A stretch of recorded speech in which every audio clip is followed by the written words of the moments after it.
You ask Tiger to solve. This deals with linear equations with one unknown. The final result is c equals 2. Let's solve it step by step. Simplify the expression. Break up the fraction. Find the greatest common factor of the numerator and denominator. Factor out and cancel the greatest common factor. Swap sides.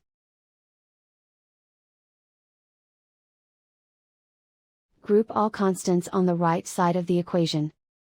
Subtract 1 from both sides. Simplify the arithmetic.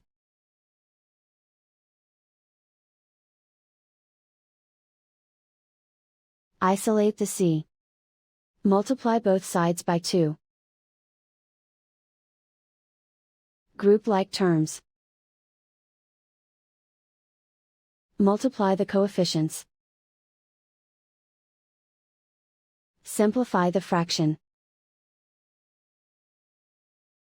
Remove the ones. And so the final result is c equals 2.